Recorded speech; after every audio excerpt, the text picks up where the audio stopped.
and I'm the host for Young and Prolific. As I promised, I actually got 2 for 1 today. I've got my co-host wasn't able to come in, so today Dr. Khadija brought one of her friends, a medical doctor, medical student. My apologies. Her name is Natalie, and they are both Ghanaian, which, you know what, it makes my heart so glad that, no, seriously, that I've got wonderful, beautiful women, intellectual people, and like in your genre, that actually, because when you came in, I asked you, do you love what you do? Are you pressured into it? Yeah. And, you know, we got 2 answers. But what I'm going to do now is I'm going to let you introduce yourself, and then and afterwards I'll let Natalie introduce herself. So Dr. Khadija, please. First of all, thank you so much for having me. It's a pleasure being on the Young and Prolific show. But to summarize, my name is Dr. Khadija Owusu. I am an award-winning junior doctor here in the UK, founder of the Like Her project in Ghana, founding member and the director of programs for Melanin Medics here in the UK. Wow. But aside that, I'm also a speaker. So I have the pleasure of speaking to especially young people all over the world, as well as working with a few other international organizations offering my help. I know you come from Ghana, so what's your background before you go? In Ghana? Your parents. Like my parents from Kumasi. Oh, right. Yeah. So you are, was it Kumarica or something? All right then. Yeah. Okay. Oh, that's fantastic. Okay, so I'll move on to Natalie. Natalie, please, you're a medical student. So yeah, I'm in my 3rd year at medicine, so I'm halfway through in the UK. So I'm still branching out, but Khadija is one of my mentors and someone I look up to a lot. So I am now part of the Melanin Medics team, which is amazing. With the university, I work with EDI, which is Equality, Diversity and Inclusion.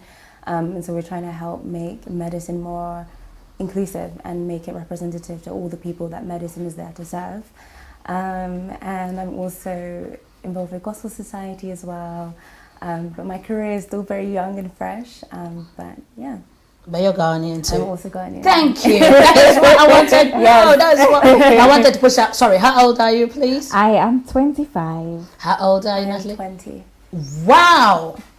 20. That's right. Wow. God, you know what? Nah, you lot, I tip my hat to you for real. Thank you. Okay, so one of the things I want to ask you guys is, were you pressured into doing medicine? I would say for me, usually, to be honest, generally you think, okay, African parents will always pressure you. But for me, in my case, there was no pressure whatsoever.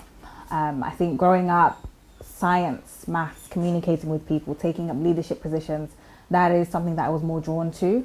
And I just thought, okay, with medicine, that is where I see myself going towards. Okay. Natalie, were you I passionately persuaded? Although I think it got to a point that I knew I wanted to do medicine. But because I was getting passionate persuasion, I wanted to rebel. Oh, wow. I was like, no, because I'm being told this is good for me, I want to do something else. I want to be. But then actually, I did work experience. I looked into it. I really loved the science. I really loved helping people. And so I was really passionate about it. And then in the end, I was glad that I had that support because not everyone gets that from their parents. So. Okay, when you came, I asked you that I know there are loads of parents that actually persuade their kids passionately to go into medicine. Yes. And I know if you're looking at your peers, how would you maneuver like a conversation? Because you have somebody that is good in science, is good in, how would you actually coast that child or that your peer to go into it and not feel as though they are pressured? It is a good question. I think probably drawing back on my experiences, there was no mention of, you must be a doctor or a lawyer or a banker or something like that. I think it's just enabling young people to find themselves in whatever environment. And if you know that, okay, your strong set is science and maths, you already know these are the particular careers of which you will thrive in, and medicine will be one of them. Yeah. Going into tech will be one of them, IT, engineering, all of those things. So it's about seeing and getting the work experience is very important because you need to sort of experience what it's like. Yes. Otherwise, you will enter and you have no idea whatsoever. Right, which is And not you'll, good. you'll be lost. It's not good. You will be in for a shock. You will actually be lost.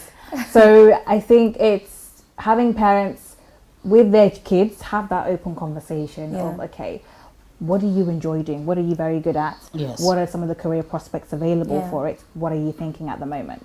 As opposed to, okay, well, since you're good at science and maths, you must therefore become a doctor, Yeah. and that's final. Yeah, I agree with that. I think it's about knowing that these are your options and that knowing that the sky's the limit. Yeah. You can do anything. And so for me now, I'm like, it's more important that you know that you can do medicine and that you're good enough to do X, Y, Z, and that you can do banking or you can become an award-winning, I don't know, pianist or whatever. Like, you can do whatever you want to do, but just knowing that the opportunities are there. Yeah. And then giving people the confidence to take them. Do you think, as a black young person, yes, do you feel the schools or education here supports you going into medicine? It really depends on where This you are. is my favorite thing It to really talk about. depends. Yes. Because it's a part of what we mainly do at Melanin Medics. Yeah.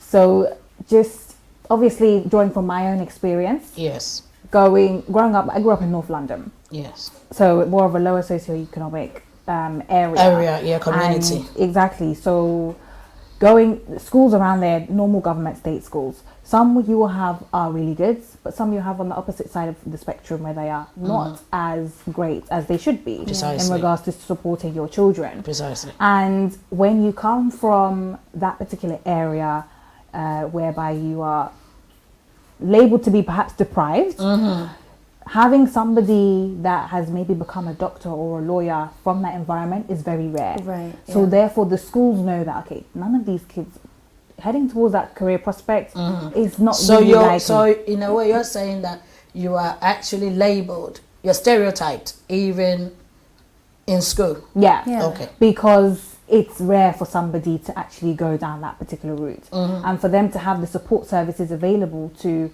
look after a child and mentor them and provide that support for them in regards to, okay, let's teach them how to get into medicine. They don't have that support whatsoever. Yeah. We've had schools come to us be like, we have these students that want to study medicine. We don't know how to help them. Can you guys come Yeah. in, teach them mock interviews, personal statement Yeah. reviews, have that conversation of this is the step-by-step application process, because they just don't have that support Yeah. system in place. So it's quite difficult. So how did they contact you? Because Natalie, the same question. Okay. Did you feel you got that support when I was blessed in that I went to a grammar school, so it's a selective school. They had more experience in sending people off to do medicine. Now, I had friends who didn't go to grammar school, and the difference is just so big. Because to get into medicine, it's a very vigorous process. There's a lot of things you need to do. You need to do exams. You need to have certain extracurriculars. You need to know the system, and if you're not taught that, to get in is really unlikely. when you say you need to be taught the system? You need to understand, okay, what examinations you need to do, when you need to start revising, where you can get resources to help you Work experience. where to get work experience, and even, you know, how to write a personal statement that is going to be good for medicine, or should you even be doing medicine? Do you even want to do medicine? Is this something that you want to do? And I think work experience is so important for that, to know that, okay, this is actually something I'm interested in. And doing, you know, UCAT, BMAT, so these are all admission tests. You need someone to help you in that. It's really difficult to go in all by yourself and just know how to do it all. It is a process, and it's something that schools need to help students in. It's really, I actually don't know anybody who has made it through medicine or got into medical school on their own accord. There is always some kind of support, even if it's not from the schools directly or from different initiatives like Melanin Medics or other programs. You need support. You know, before you guys go, I'll let you guys give the information out so that anybody out there that wants to do medicine can contact you guys, and then you guys can actually give them the information. Yeah, definitely. You see. Okay, now, when you talk about this, sometimes I always say that it actually saddens me that it's like, it feels like a push and pull situation whereby they said resources are here and some parents don't even have a clue where to go. Yeah. So how do they start? Because I know, because you guys are in there, you've got I don't. How are you guys able to navigate your way through? Gosh, big question. Um, Help from other people. Yes, Honestly. definitely. I think so. When I finished my GCSEs, Mhm. I knew that okay, medicine is for me. Okay. But I had an internal conversation with myself and thought, okay, if I continue to stay here, Mhm. I don't think I would be able to get into medicine because knowing that there will be a lack of support. So I was then encouraged to why not apply for a private sixth form. Okay. But the question, there was still that question of if I apply, Mhm. we can't afford the fees. Let's be realistic here. But then there was a mention of a scholarship, but even the scholarship maximum was 50%. If you were to bless me with that, the remaining would still be quite difficult to pay. So I still applied regardless. They did offer the 50%. We had to decline, but then they came back to saying that we really want her. We'll give her the 100% Oh scholarship. wow! So And how old were you then? 18. Bruh. Yeah, so thank God I was able to go to a private sixth form in central London for 2 years, but that's where it really opened my eyes. From 30 students in one classroom to 6, 7 It's to one high intense. teacher. Wow. To get into medical school, you had like separate classes, extra classes to practice. Whereas if you were another young person in a state school, you wouldn't be receiving that support. Wow. And you just think the difference is because your pockets are not as heavy. Yeah, literally. And that. because you didn't know that this particular opportunity was available. Yeah. So that's where, as I was saying, Millennium Medics, we come in to bridge that gap because we need more of us in medicine. Precisely, we do. That's it. We do. We do. Because especially when COVID came now, it actually showed you that there were loads of things, lack of education, because I know they are force feeding us with things. And from your perspective, you would, when you're in it, you know what works for us and what doesn't. It's a bit like when you look at certain, like sickle cell. You know that sickle cell is black. You know that other diseases are other So something like cystic fibrosis. It's precise. more, Yes. It's like other ethnicities and other Yeah. Yeah, predominantly affected. predominantly, yes, because if somebody is talking about what was this disease though? Multiple sclerosis, as you Right. said, you know that with us, because of our diet and everything, sometimes it's a little bit more different than when a white person gets that. And it's not racial, it is what it is, they understand. But it's just that we don't do much research. So the more black people die in research, you know you're tackling Yeah. what actually affects us. Now, what's your speciality? So when you finish medical school, you work as a junior doctor for 2 years, and every 4 months you rotate. But at the moment, my current rotation is general practice. General Yes, practice. I'm a GP. As a medical student, it's like that. But then I'm currently intercalating, which means I kind of take a year to focus on something. So I'm currently focusing on pediatrics and child health. So I specialize in children, really. So do you guys get to have a social life? Yes. You, smiling. You know what? Considering how busy I am, I do. yeah. You do? Yeah. Yeah, because the last time I saw you, Miss Ghana. But it's all relative, though. I think compared to Yeah. other degrees. Okay, when it maybe says relative, less. break it down, please. Because But do you have a social I life? personally think I do, but then also I think what I define as the social life is different to what other people define as the social life. When I say a social life, do you get to go out? Do you get to relax? Do you, because you know, I know people that they say they're doctors and they don't have time for themselves, they don't have time for their families. Oh, Yeah. I disagree. Okay, Yeah. go. You have to make time. Yeah. You have to make time. You make time for what you want to make time for. That's right. So usually, in my case, yes, I have the 9 to 5 doctoring, but because I run 2 charities and plus other duties, when I come back from home, I have to focus that energy there.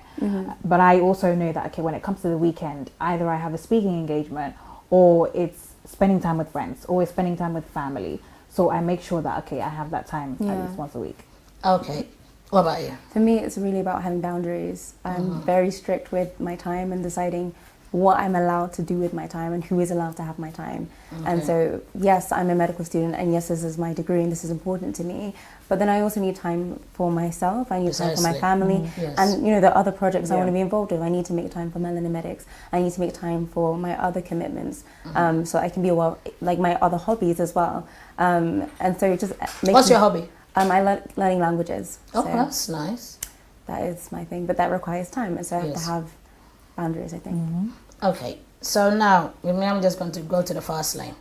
when it comes to relationships, Okay. okay, when it comes to relationships, and you look at our community, Right. as a doctor, do they turn around and say that, oh, because you're a doctor, are you supposed to marry a doctor, or what is the narrative behind all that? There's actually discussion that just whether or not doctors marry doctors. It's quite Or common. not. Yeah. Does it work? From what I've seen, yes. I think it does. Yes. Yeah. From what I've seen, yes. I think it does. Okay. Because you understand each other, you understand where you're coming from. But then it also comes with different challenges because you are doing the same thing Yes. and have similar pressures. And the thing is, I know that most Ghanaian men feel insecure when it comes to like their wives being doctors. So just imagine you've met somebody and the person is not a doctor. Yes? Or you meet a young guy and you like the guy. Do you think the relationship will work? I think, well, if purely for the sole purposes of if that other person is insecure, it will definitely not work. Yes. I also think that, you know, yes, you're a doctor, yes, it's maybe, you know, classified as one of the high careers, whatnot, but there are also several other careers that you most likely probably earn more than a doctor, but true. also are just as respectable. So I really feel like the pressure of doctor and doctor together shouldn't really be there. It shouldn't be sort of like the Yeah. make it or break it Yeah, thing. and I Yeah. think being a doctor is only one part of your life. And I think very few doctors would describe themselves as being just doctors. They are more than, I think we are all more than our professions. So I don't think I'd want to be seen as just a doctor or just as a medical student. I'm be seen for me, and it's multifaceted. Okay, when you were growing up, who did you see as your mentor? Ooh, so many. Yes, I would say so too. I think I like to think of it's good to have a mentor that is within your reach, within your environment, but also having a mentor that you maybe aspire to. Yeah. somebody you see on TV. If you're lucky enough to meet, that's absolutely fine. So in my case, within my realm, I would definitely say my mum. Okay. So I grew up in a single parent household. Okay. So she's my everything. She literally the definition of hard work. Yes. Right. Several jobs in a day on her own, 3 kids, one of whom has sickle cell. Wow. So it was tough growing up.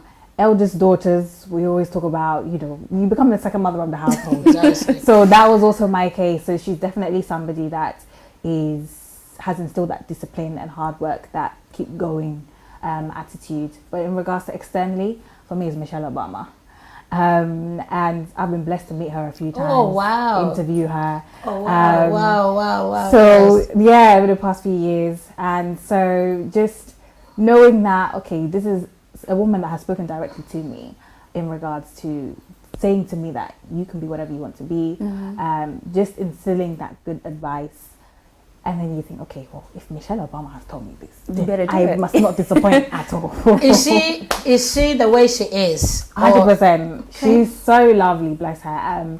So I met her whilst I was in secondary school. Wow. Then I got to year 10. She was like, she wants some girls to come Washington DC. We spent some time at the White House. We met her a few occasions. That's during the time the husband was. Yeah, a when they president. were president and first lady. Yeah. So got to meet Barack Obama as well. Oh, wow. And earlier this year, she was supposed to come for her book tour, Yes, yeah, but yeah. COVID. So we did like a virtual interview. But she's amazing. And with you, My who's your mentors. mentor? So I've had a lot. I've had many mentors, but definitely my mum. Similar things. So grew up in a single parent household. There were 3 of us. My mum worked so many jobs, worked so hard. And so I will always value the sacrifices she made for me and my siblings. And so she's always been there as my cheerleader and supporting me in prayers as well, and just kind of being a shoulder to cry on sometimes as well. But then also many people. I mean, even Khadija, I would say that. So there was a time in my first year, I got to the end of first year and I was like, wow, I don't think I have achieved anything. Yes, I did my exams. Yes, I passed. That's great. But I haven't had an impact. And I remember being on LinkedIn and I saw Khadija's profile and I was like, oh my gosh, this is someone I want to be like. She is doing something beyond herself. She is helping people beyond herself. She's doing something that is more than her own benefit, but trying to help others. And I just sent a quick message on LinkedIn. Said, hi, no, this is me. Can you give me some advice? And she so graciously met with me, and that was now 1.5 years ago, and here we are now. And she's still mentoring me, still giving me advice. And I've had so many people I'm so thankful for, who have invested in me, whether that's teachers, whether that's friends, or different programs, or people at university who've just kind of taken me under their wing. And I am who I am because of a lot of their support and guidance. I'm really grateful for that. You know when you said that about Khadijah, I met her in Miss Ghana. Okay? And I saw her and I dragged her. She said, I'm a medical doctor. I said, you're going to come on my show. And she got ask her. And then she said, oh, I would. And then I took your number. Yeah. And then I sent her a message. And the humbleness and the grace. Yeah. You know, with me, if you're not outside, unfortunately, it's one of those things that people can't seem to get along with. But the truth is the truth. Yeah. And what you said about her is how she is. Yeah. She is down to earth, and it's very inspiring, and it's very humbling that you have a young person that is selfless. Yeah. Because when you look at our community, we have this thing in our community whereby young people always are thinking of themselves. Because I know recently I joined your mental health. Yes. I joined your mental health. She did it, and she's part of one of those stuff with Miss Ghana. And I was very, very inspired because I was listening to your program, and the ideas that came out are ideas that can actually be put into practical use. Do you understand me? And these are the things that we don't seem to get in the community. So sometimes, you know, when I ask you that, what do you look to do in your community? What is your aims and objectives? You know, your mission statement. What do you guys feel you can actually inject into the society? Right. For me, I think, overarching, I think my purpose, why I am brought on earth, is to instill hope in young people who do not believe that they can be whatever they want to be, do not believe that they can achieve whatever they want to achieve, maybe because of their upbringing, because of their particular environment. So when it comes to the context of the UK, it is more so specific to those who want to become doctors. Yeah. When it comes to Ghana, for me, it's the young girls in Ghana. So with the Like Her project, we go into schools, we engage with these young girls, teach them about health, menstrual hygiene, female personal hygiene, but also the importance of communication. Sometimes as a young woman, especially maybe back home, speaking up for yourself, a little bit of confidence might be seen as a bit of a taboo, but it's completely harmless. So we do some public speaking exercises, instill confidence. Then lastly, we end off on just empowering them. You are unique. Nobody is like you in this world. Believe in yourself. And yes, you might be beautiful, you might be pretty, but what else do you bring to the table? The brains, you know, beauty with brains, as Miss Ghana always say. So that's usually what we do when I'm back home in Ghana. And we're looking to expand the project. We've got some exciting things over the next year, but that's generally me. With me, what you do is you give out your information so that people can contact you. Natalie, your community. I love that you said empowerment. I think for me it's empowerment and representation.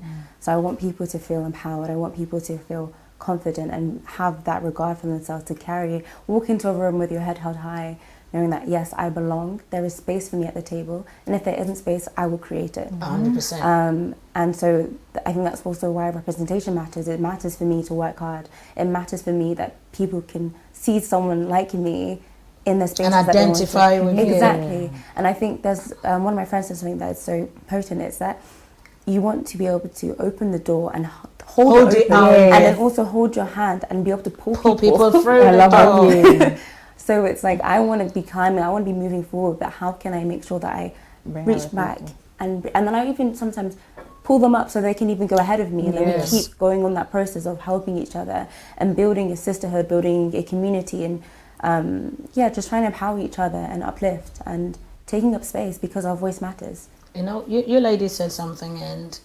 I was quite inspired. You know, that stigma whereby they say you're from a single parent home. You're stigmatized that your kids will always be troublemakers and stuff. Yeah. I've raised my 2 boys and they've been working since they were 16. The older one is 27. The younger one is 24. And they've worked since. Do you feel that dependent on? Is it dependent on the child, or is it dependent on the home that makes the child? Honestly, I don't think that being from a single parent household has disadvantaged me. If anything, I think it's given me resilience. It's helped me build character. Yes, some things that might be more difficult, but I think that if you put your mind to like, okay, I'm gonna get to wherever I'm gonna get to. If it's harder, it's harder. But if there's a will, there's a way. And I'm very proud of my mum. I'm very proud of my upbringing. I'm very proud of my childhood. And so for me, there's no shame. There's no. No, I'm not talking about the shame. I'm talking about the stigma whereby we are labeled. Because me, I brought up my kids on my own. Yeah. Yeah, after 20-year marriage. Yeah. My thing was, my kids learned that you can be independent and not be labeled by the stigma. Yeah, for sure. Is it? So now, I kind of flip the script now. So now that we're talking about relationships and stuff, how do you intend to navigate your relationships? Or who would you marry? That's No, the reason why I say that Goodness. the reason why I say that is, Yeah. you know, when we talk about marriage, relationships, and we talk about those stuff, there are certain men that support. Right. I know you don't choose who you love, but there's certain men that support regardless. Because we're talking about, when you look at the MPs, you look at all those stuff, they end up going out with white people, and it seems that they're moving up the ladder. Do you understand me? I've got friends that are married to black men, and then if even the wife does a degree, he says, me too, I'm doing a degree. If the wife says, I'm doing something, it becomes more competitive. Yeah. So my thing is, what would be your ideal man? And we're not saying tall, dark, okay, tall, okay. Yes. No, but I'm just saying that how would you... Right. Yes. Okay. I would, so it's sort of coming off in regards to, okay, as doctors or future doctors navigating that particular arena, I would say it can be hard because, as you were mentioning, people will look at you because of the title and not see anything. And they see the person. Right, exactly. And immediately you see the title. And they get threatened. Exactly, which you shouldn't be, because it is just a job. I just went to university like everybody else. I just happened to spend 6 years. Yours was 3 or maybe 4, right? And I just happened to have a credential, and this is a particular job that I aspired. Same way you also aspire to enter your other career path. So I think it's important that we just break it down to that basic level. And then what is it that's making you insecure because of that job, or how would you perceive me? Would you say because the reason why I say that is I want the young men to see you guys as the same women as you guys are. And the reason why I say that is, you see that they end up going out with dodo-eyed girls with eyelashes, long weaves and stuff, and then later on you see them crying that it's all money conscious and everything. I'm just saying that you ladies are so beautiful. Do you understand? In and out. Thank you. And I'm looking at the fact that I want men to see you as the quality that you are, but not be stigmatized, saying that because you're a doctor, you're going to be all snot-nosed and... It's true. And I think also because they think maybe because of the fact that you're a doctor, maybe when it comes to the household, you might clash. Whereas there is this misconception of, okay, yes, she has this job title. Why do you think that when it comes to the household, I'm going to... not do this stuff? Because you've been brought up as an African, beautiful young lady. Exactly. Do you know how to cook? Yes. Do you know how to cook? No. The reason why I say that, no, it's not even a joke.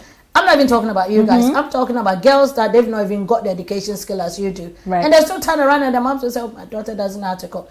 And I'm thinking, seriously. But then even this cooking thing, I think with all skills that you can learn. Yes. You can always learn. And so we're always... No, but it's the mothers, because me and my sons cook. It's the mothers that will say, oh, my daughter doesn't know how to cook. And I'm thinking, no. It's not a point of pride. Right. No. It's not a point of pride that I don't know how to cook. I'm not saying they should be a chef. Michelin stars. I'm talking about basics. And as you said, we talk about hygiene. We talk about you know, being able to present yourself, being able to know that if you got a husband, the man is the head of the family. Do you understand? Being able to have that boundary whereby everybody works in unison. Yes. And just how you mentioned how, okay, man is head of the household, because they think you work as a doctor or a lawyer, they think that you will come and strip them of that man of the household, which isn't always the case. Yeah. I think also, I'm a Christian, and there's a verse in the Bible that says, like, women submit to your husbands. A lot of people know it, a lot of people quote it. I think the word that originally came from, I think it was Greek. Essentially, it was coming from, like, women be able to take up arms. The way I see it, submitting means I would go to battle for this person. I would go to war. But then also, as a man, you are the head. If you're the head, you are leading. We're in the same battle together. We are allies. We are working together. So any accolades I have is yours. And any accolades you have is mine. We are working together. We are fighting together. For each other and for you're working to build a future. You're working that is even bigger than both of you as individuals. Exactly. So it's not, you know, mine is better than yours or yours is better than mine. It's, you know, we each have our different skill sets. We come together to work together and build together. Exactly. You know, what are the you know, growing up in an African household, like a Ghanaian household, what were the things that you guys cherish is like growing up in terms of your heritage? For me, what I love that my mom instilled in us, like summer holidays. Every 2 years we're going back to Ghana. Oh, wow. Like she taught us Tree. Like it was a household where there's no English in this house. In this house, it is to Ghana. the extent whereby when I was even starting nursery reception, I'm speaking Tree to the teacher. I need to go to it. I'm like, oh, Johnson. And they didn't understand. So that is something that I love, and it's carried on through, like, as I've grown up. Yes. Even though I didn't go back throughout uni, I went back last year, and just that love for when going did you home. go? I went back last May and June, okay. and then I just went this July as Oh, well. okay. So just having that love for always going back home, the language, the food, everything. For me, it has to definitely be the language. I think that's one of the things that's like makes me so proud. Yes. That I can be anywhere, and I can sometimes I'll be on the Understand. tube. I'll be like, that's my language. Or when people talk to me, and I'm like, you know, I can respond to them in the language. It's not perfect, of course. I've put my aphorisms in there. I have my better than nothing. But the fact that, you know, you're able to articulate and understand. It keeps me connected. And I think there's 2 ways to connect to someone's heart: food and language. Which is true. True. So when you can connect on language and connect on food, that's the way you connect with people. That's it. So when you were growing up, how did you choose your friends? That's a good question. I think your vibe attracts your tribe. So how you are will attract the people that you're around. For me, I would say I've naturally been somebody that got along well with everybody. But I would have core people that I would keep close, that I still have to this day. So generally it's individuals, not necessarily doctors within the field, but individuals that I've maybe built a proper sisterhood with. We've gone through so many ups and downs, and I think a friendship whereby there is not pressure applied. Sometimes, especially in this day and age, we associate building a relationship with somebody as constantly talking to them, constantly being in each other's spaces, whereas those true friendships are when maybe you've gone 2-3 months not talking to each other. When you see each other, it's like you saw each other yesterday. Those kind of... So it's more quality relationships. Exactly. Meaningful connections. Definitely. So as we're growing up, so with you, how did you choose your friends? Was it? I think I've kind of similar thing that I've been someone that got on with a lot of people, but then I'm very particular about who is in my inner circle, so to speak. So my inner circle of people who get to see all parts of, not the, because I think that I'm real with everyone, but who gets to see the highs and the lows, and who gets to see kind of more intimacy in terms of in the rawness. There's only a few people who will get to see that, and I think for good reason. But then I've always been someone to kind of get It's along for with. privacy. Boundaries again. boundaries, you know. precisely, yes. Not everyone should have to be your best friend. No, No, that's true. That I agree. not everybody needs to know everything about Not it. About everyone needs to you, know everything. precisely. Exactly. So kind of, I guess, choosing people who I know have been the people, like the friends who will cry with me when I'm crying, and the friends who will also chop with me when I'm chopping, who will be there in the good, the bad, and the ugly. Those are the people who I'm like, yes, I can count on you. I can How learn. were you guys able to decipher that? Because the reason why Time. sometimes because even as you're growing up, you get some that they fall away. You get some that you end up saying that you sort of like go apart. Yeah. You get betrayals. I don't know whether you've been through any of that. So how? I mean, you say time. Do you have an instinct, or does it just? I would say it's a mixture of you. Sometimes you have an instinct, or it might be the case whereby it's another close friend has an instinct about somebody else. Oh, okay. Or- And tells you to keep an eye on that person. Yeah, or it's even your mum just saying, Yeah. "Okay, be careful." So who you? Yeah, exactly. So it's a mixture of that, but I'm also somebody that is very Observant. right, and also I strongly believe in everything happens for a reason. So if you notice that, okay, this person is slipping, distancing themselves, exiting your life, then you know don't that take this person it. was here for a particular season to Precisely. show you a particular lesson, and that's okay. You still have those people that are still stuck with you as you progress. Yeah, I agree. I think sometimes it's important to know when to hold on and when to let go. And for some people, you hold on. And I think actually for everyone, there is some degree of allowing your grip to adjust. In certain periods, you'll hold people really tightly, but then at other times, you need to let them go. And sometimes they'll come back, and sometimes they won't. But I think it's sometimes also just making sure that you spend time with yourself, Yeah. knowing that you have, at least at the end of the day, you always have yourself. Because sometimes even people who are your close buddies, sometimes they're busy and they're going through things, and So you don't become too dependent on that relationship. Exactly. You know, as every young girl is growing up, everybody has an idea of who they want to be. When did you realize that you wanted to be a doctor? Ooh, for me, very young. I think because of my brother. Oh, your brother's a doctor? He sickle cell. Okay. So growing up, we were in that hospital environment a lot. With the nature of the condition, Yes. painful crises, all of that stuff. So that's when I thought, okay, the same way that these healthcare professionals are impacting and helping him as well as us as a family, that's the kind of impact that I want to have on other families as well. Yes. So I knew from very young, okay, I must become a doctor. What about you? My journey to medicine was a bit more turbulent, and that I had a lot of imposter syndrome, meaning that I didn't think that I could be good enough for medicine, and I didn't think that people from my background could make it into medicine because I didn't know anybody at the time. When you say people from somebody from your background, Because, I was coming single parent background, the kind of socioeconomic background that I was coming from. I remember there was a time that we had mock exams at GCSE, and one of my friends at the time, two people in the end up getting the top grade. It was me and one other girl. And the teacher went and announced this to the class. And somebody came up to me and said, "Oh, you're such an underdog." And I was like, "Oh, so you hold need to, up. And they were saying it like a compliment. They really were trying to compliment me. And to me, I was like, "So you didn't think hold that I up. was..." Which part of it was a compliment? It's true. So stuff like that, kind of like unconscious biases that I had internalized of like, I don't know if I can do this or not.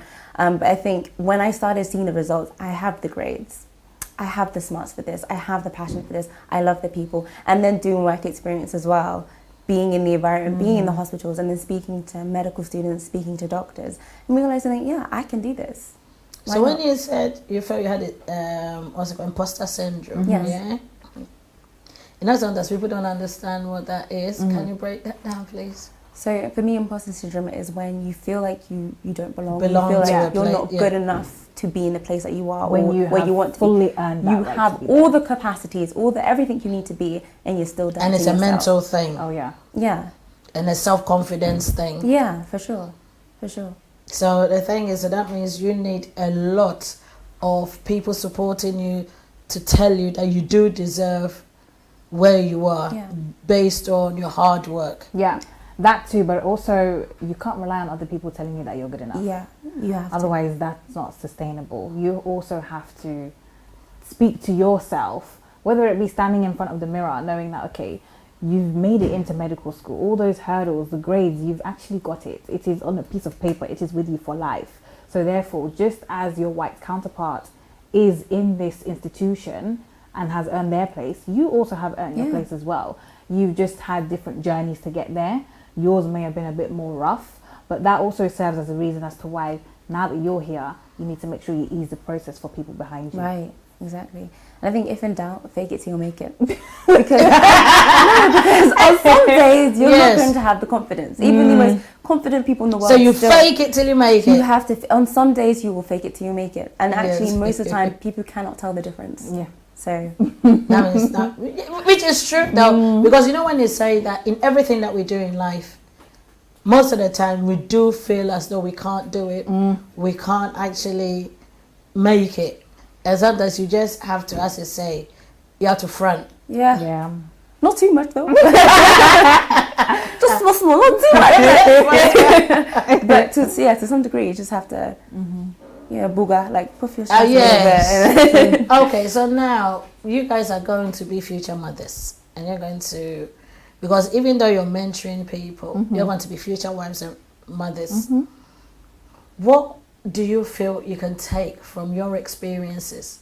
Because you guys, I don't know whether you're first generation born, We'll like have your a parents were conversation born. about the Because differences with me, first. I'm first generation because Okay. my parents were born in Ghana, but I'm the one that was born here. Yeah. Okay. Yes. So if your parents were born in Ghana, that makes you first generation. We are first. Okay, so as a first generation in the 21st century, Right. yeah, what skills do you think you've actually gathered that to be a wife, to be a mother, would actually can instill in your daughter if you have a daughter or a son? Ooh, I like this question. Where do I begin? I would say definitely in regards to the same way in which my mom didn't apply pressure. I think I would definitely instill that for my kids. Also, in regards to maintaining that culture, our heritage, that's definitely something that's very, very important for me. And what else? My mind's gone blank now. Okay, so if it's like the culture, what you've actually learned is the etiquette, your language, The food. You're talking about everything that encompasses that makes you Yes. whole. Yeah. Yeah. That is what you would instill in your daughter. Yeah, definitely. your son. That. And Exactly. sons, actually. Sons and Both. daughters. But also important to instill, yes, with our girls, we're very much, okay, you need to, you're going to be a future mother, future wife, learning how to cook and clean all of these things. Well, with me, It applies to both. Yeah. But me, both my sons, they cooked, and you know the reason why they had to learn how to cook? Because they went to uni. Exactly. I ain't gonna cook and bring you food. And sometimes you need to eat to survive. In order to eat, you have to cook. And economically, it works out on the takeaway thing. Exactly. And it's Cost nice of living sometimes crisis. I So can cook once in a while. It's Yes. nice for a change. What if one 100%. day, mum isn't feeling so well? Or what if mum one day has an all-night call shift, came back and, Me and my sons, they learned how to cook because their dad cooked. I cooked. There you My go. mom was a typical Ekuyape mom, and she was like, you need to know what's in your food. right. Yes, so you need to, she cooked everything. So with Exactly. me, I was married to a Nigerian person, so I cook Nigerian food, I do shepherd's pie, I do Ghanaian food. I like that Mixture. mix, Yeah. Yeah. Yeah, I do. The funny thing is, now that the food is even good, I'm cooking more.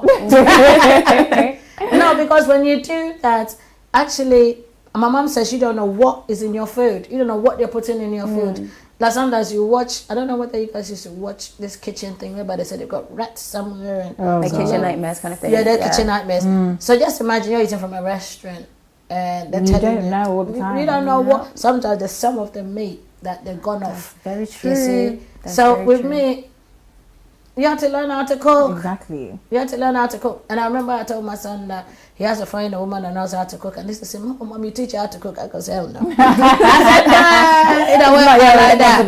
No, it don't work out like Wash my that. hands. Yes, no. You've done your bit. If she wants to learn a certain dish, I don't mind. Yeah. Yes. Okay. Now we've come to we've got only 5 minutes left. Oh my God. I know. I told you it was easy. I told you. I know. So I want you to give us some information about you, how they can reach you, Right. and what you do, and then I'll let them contact Omega 2. So if they want anything, then we can come back to you. Yeah. So give us if Instagram. Yeah. And Sure. then, So, if you want any more information, my website www.khadijaowusu.com. But also I'm on social media, so at Khadija Owusu, Instagram okay. or Twitter. Yes. But the website again is www.khadijaowusu.com, Okay. and social media handles at Khadija Owusu. Because I know the last time you did a program on mental health, so you got programs that will come up. So anything that comes up, I'll put it on, and then Omega will put it on their website. Definitely. So yes, They even, my TED Talk was released a few days ago. It was great. Go on watch it. It was representation amazing. in medicine. please send it to me and I'll Will put do. it on my Okay. and Omega 2 would, and you too, my dear. How do they Hi, contact I you? don't have a website. Not yet. We're getting there. But you can find me on LinkedIn. It's just my name, and my Instagram is _Natalie May. Natalie May. Yes. Where are you from in Ghana? My mummy Kumasi. She's from Kumasi. So all of you are Kumasi. Oh, Kumasi right. girl. Yeah, Yeah. Ashanti Queens. Oh, right. So you know about Yasantra then? Of course. I know because what's it called? May intends to do Miss Ghana. Maybe so. Say intends to do the Yasantra project, and I want people to really support that. Yeah. Because it's empowering and building up women, giving you the confidence, understanding your heritage, and I feel those are one of those stuff that is really, really going to be Definitely. beneficial Right. to the youth. With me this evening, I still always want to thank my producer and sister as well, because they continue to give us a platform for the youth. Yeah. With me, I said it's positivity, positivity, positivity.